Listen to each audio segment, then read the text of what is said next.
பகல் நேரத்தில் வேப்ப மரத்தினடியில் உட்கார்ந்திருப்பார். சில சமயங்களில் கிராம எல்லையான ஓடையின் கரையில் இருந்த ஒரு கருவேல மரத்தின் குறுக்குவாட்டமாக வளர்ந்த கிளையின் கீழ் அமர்ந்திருப்பார். சில நாள்களில் அவர் விருப்பப்பட்டபோது மதியத்திற்கு பிறகு கால் போன வாக்கில் நடந்து 1 மைல் தூரத்தில் இருந்த நிம்காம் கிராமத்தின் அருகில் செல்வார்.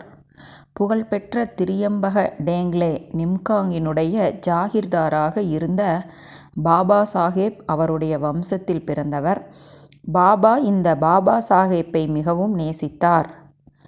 ஒரு காலகட்டத்தில் சாயி பக்தர்கள் கேட்ட கேள்விக்கு மாத்திரமே பதில் கூறுவார். தாமாக யாரிடமும் பேசுவதில்லை. பிறகு இவ்வாறு நிம்காமுக்கு சிறு நடையாக போன போதெல்லாம் பாபா அந்த பாபு சாஹேப் அவரை அவருடைய இல்லத்திற்கு சென்று சந்தித்து மிகுந்த பிரேமையுடன் அவருடன் பேசிக்கொண்டிருப்பார். பாபா சாஹேப்புக்கு நானா சாஹேப் என்னும் பெயர் கொண்ட தம்பி ஒருவர் இருந்தார். புத்திர பாக்கியம் இல்லாததால் நானா எப்பொழுதும் மனவருத்தத்துடன் இருந்தார். பாபா சாஹேப் அவர்களுக்கு சாயியினுடைய மகிமை தெரியும். ஆகவே அவர் அவருடைய தம்பி நானா சாஹேப்பை சாயி தரிசனத்திற்கு அனுப்பி வைத்தார். பாபாவினுடைய ஆசீர்வாதத்தினால் நானா சாஹேப்பிற்கு ஒரு மகன் பிறந்தான். இதன் பிறகு சாயியினுடைய புகழ் வளர்ந்து சாயி தரிசனத்திற்காக ஜனசமுதாயம் கூட்டம் கூட்டமாக சீரடியை முற்றுகையிட்டது. பாபாவிற்கு எவருடைய சங்காதமும் தேவைப்படவில்லை. எனினும் பகல் நேரத்தில் பக்த பரிவாரம் அவரை சூழ்ந்து கொள்ளும். சூரிய அஸ்தமனத்திற்கு பிறகு அவர் பாழடைந்த மசூதியில் தூங்குவார். சில்லீமும் புகையிலையும் ஒரு தகர டப்பாவும் எப்பொழுதும் அவர் அருகிலேயே இருந்தன. தலைய நீண்ட கப்னி ஒன்றை அணிந்து கொண்டு தலையை வெள்ளை துணியால் மூடிக்கொண்டு எப்பொழுதும் ஷட்காவை கையில் வைத்து கொள்வார். சுத்தமான வெள்ளை துணியொன்றை தலைமேல் போர்த்தி இடைக்காதிற்கு பின்னால் ஜடாமுடியை போன்று இறுக்கமாக முறுக்கி அழகான தலைப்பாகை போல் பாபா கட்டிக்கொண்டார். இம்மாதிரியான உடைகளை அணிந்து கொண்டு பாபா வெறும் பாதங்களுடனும் தான் நடந்தார். ஒரு கோணிப்பையையே ஆசனமாக கொண்டார். ஒரு கந்தல் துணியே அவருடைய நிரந்தரமான ஆசனமாக அமைந்தது. மெத்தையின் சுகமென்பது என்னவென்றே அவருக்கு தெரியாது. மொத்தத்தில் எது கிடைத்ததோ அதில் திருப்தியடைந்தார். நலிந்து போன பழைய சாக்கு துணியே அவருடைய பிரியமான ஆசனம். சதா சர்வ காலமும் அது அவ்விடத்திலேயே இருந்தது. ஆசனம், விரிப்பு எல்லாம் அதுவே. பாபா கோவணம் மட்டும் தரித்தார். வஸ்திரமோ போர்வையோ வேறு எதுவுமே இல்லை. குளிரை விரட்ட துணி இருந்தது.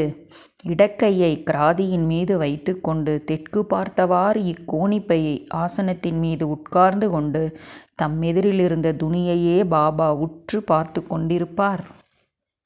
கொழுந்து விட்டெரியும் துணியில் கர்வம் பிடித்த ஞானத்தை கட்டைகளாக போட்டு அல்லா மாலிக் என்று சதா ஜபம் சொல்லி அல்லாவின் கொடியை ஏற்றினார். மசூதி விசாலமான இடமா என்ன? 2 தூலங்களுக்கு இடையே இருந்த சிறிய இடம்தானே. இங்கேதான் அவர் உட்கார்ந்தார், வளைய வந்தார், எல்லோரையும் சந்தித்தார், அனைவருக்கும் அருளாசிகள் வழங்கினார், உறங்கினார், வசித்தார். தரை விரிப்புகள், திண்டுகள் எல்லாம் பக்தர்கள் பெருக பெருக இப்போது வந்துவிட்டன. ஆனால் ஆரம்ப காலத்தில் பக்தர்கள் யாரும் பயமின்றி சாயியை அணுக முடியவில்லை. 1912ஆம் ஆண்டிலிருந்து எல்லா மாற்றங்களும் ஏற்பட்டன. அந்த வருடத்திலிருந்துதான் மசூதியின் உருவமே மாற ஆரம்பித்தது. 1918இல் சாயியின் மகா சமாதி. எனவே வெறும் 6 ஆண்டுகள். 6 ஆண்டுகளில்தான் இந்த 3 பெரிய வாடாக்கள், சத்திரங்கள் கட்டப்பட்டன. மற்றும் மசூதிக்கும் சாவடிக்கும் இடையே நடக்கும் ஊர்வலம், அனைத்து வசதிகளும் இந்த கடைசி 6 வருடங்களில்தான் ஆரம்பித்தது. அதற்கு முன்பு முட்டிங்கால் ஆழத்திற்கு பள்ளம் பள்ளமாக இருந்த மசூதியின் தரை பக்தர்களின் அன்பார்ந்த சேவையால் ஒரே இரவில் சரளை கற்கள் நிறுவப்பட்டு தளமிடப்பட்டது. மசூதியில் வசிக்க வருவதற்கு முன்னால் பாபா பக்கீர்கள் தங்கும் இடமான தஹியாவில் தங்கினார். அங்கு பல காலம் சந்தோஷமாக வாழ்ந்தார். இந்த தஹியாவில் வசித்தபோதுதான் பாபா கால்களில் சதங்கை கட்டிக்கொண்டு கஞ்சிராவின் தாளத்திற்கேற்றவாறு நளினமாக நடனம் ஆடினார்.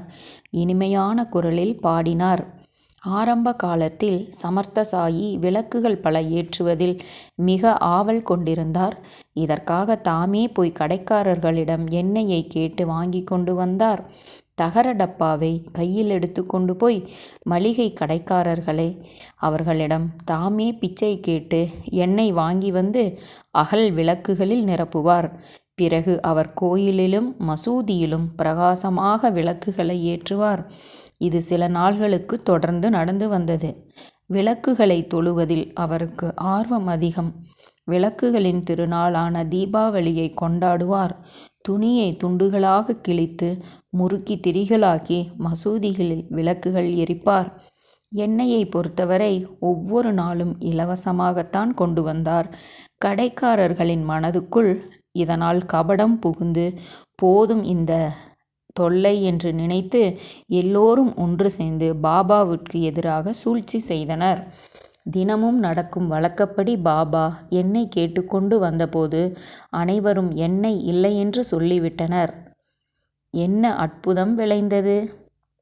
ஒரு வார்த்தையும் பேசாமல் பாபா திரும்பிவிட்டார். பழைய திரியை சீர் செய்து அகல் விளக்குகளில் பொருத்தினார். எண்ணெய் இல்லாமல் இவர் என்ன செய்யப் போகிறார் என்பதை கடைக்காரர்கள் ஆர்வத்துடன் ஒளிந்திருந்து வேடிக்கை பார்த்தனர். பாபா தகர டப்பாவை மசூதியின் கைப்பிடி சுவரிலிருந்து எடுத்தார். அதில் ஓரிரு துளிகள் எண்ணெயே இருந்தது. ஒரு மாலை விளக்கு ஏற்றுவதற்கு கூட போதாது. அந்த எண்ணெயில் தண்ணீரை ஊற்றி இறைவனுக்கு அர்ப்பணிப்பது போல் குடித்து விட்டார். பிறகு அவர் வெறும் தண்ணீரை எடுத்துக்கொண்டார். தண்ணீரை அகல் விளக்குகளில் ஊற்றி திரிகளை நனைத்தார். விளக்குகளை ஏற்றி அவை பிரகாசமாக எரிவதை காண்பித்தார். ஜுவாலையுடன் தண்ணீர் எரிவதை பார்த்த கடைக்காரர்கள் வியல்பில் ஆழ்ந்தனர். பாபாவிடம் இல்லை என்று பொய் சொன்னது தவறு என்று தங்களுக்குள்ளேயே பேசிக்கொண்டனர். அணுவளவும் எண்ணெய் இல்லாது விளக்குகள் இரவு முழுவதும் எரிந்தன. எல்லா ஜனங்களும் கடைக்காரர்கள் பாபாவின் அருளை பெறுவதற்கு தகுதியற்றவர் என்று மற்ற ஜனங்கள் கூறுகின்றனர். ஓ பாபா எவ்வளவு அற்புதமான சக்தி பெற்றவர் என்று கடைக்காரர்கள் பிறகு ஆச்சரியப்பட்டனர். சாயியிடம் தங்களை மன்னிக்குமாறும் வேண்டிக் கொண்டனர். இவ்வாறு சாயியின் லீலைகள் கற்பனைக்கு அப்பாற்பட்டதன்றோ? குருபாதமே கதி.